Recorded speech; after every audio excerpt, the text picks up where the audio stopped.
looked at the federal Constitution, at the Constitution that was created in 1787, and said, there is nothing in there which says Congress can authorize a bank to form.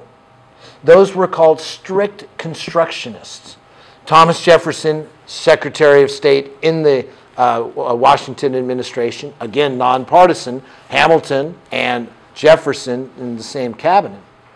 Jefferson said there's no enumerated power that would allow the bank to be established by Congress. Alexander Hamilton pointed immediately to the Elastic Clause, saying it's necessary and proper for Congress to authorize a Bank of the United States in order to tax, in order to coin money, in order to carry out any number of enumerated values.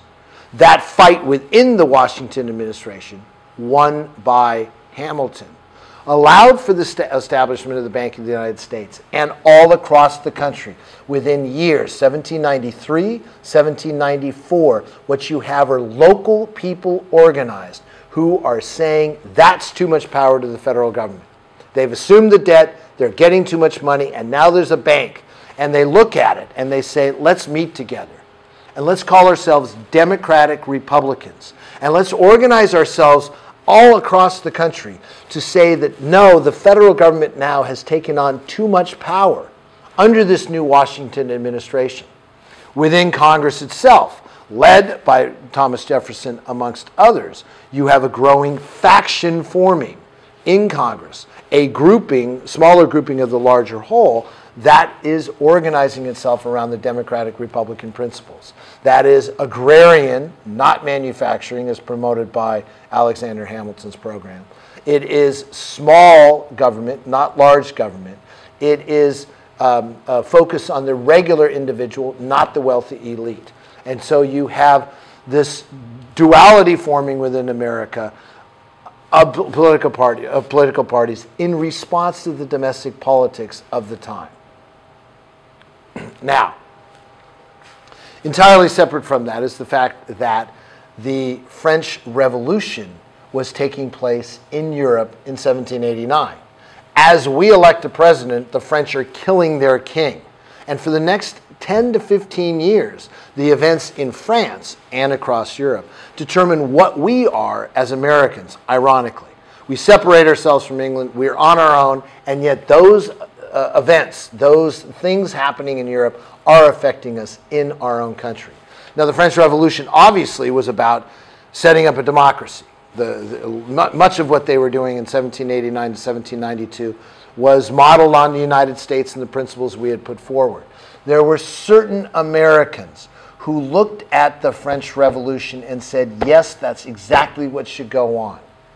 Those people would be the Sam Adams, the Thomas Jeffersons, the Patrick Henrys, the Thomas Paines of the United States, those who don't want a central government with power, those who are more radical or revolutionary. Now, there are others in the United States, the John Adams, the George Washingtons, the Alexander Hamiltons, who look at the events in France and say, too much democracy, too much taking away power from the elites of that society. Now, it came to a head in 1792 because the terror, the Committee of Public Safety, instituted by Maximilien Robespierre, and the terror that went along with it, when they specifically went after the aristocracy and they took down the old structure and essentially destroyed it. That further separates us, and the conservatives in America, the people in power in the Washington administration, are looking and saying, that's not what we support at all.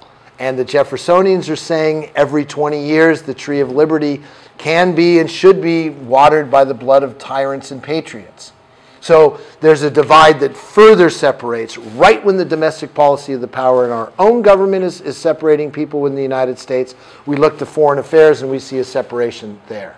Now, that French Revolution will turn into war between England and France, and the other countries on the continent too, where France will stand for the principle of liberty and democracy. And the monarchies of Europe, including England, will seek to fight against the French. And that fight not only happens there in Europe, but it happens in the high seas. From 1794 on, what you have are Britain and France fighting each other on the high seas for control of the oceans and the trade on the oceans, affecting our ability, our good little capitalist democracy, to trade with whomever we want to. And that becomes the British policy of impressing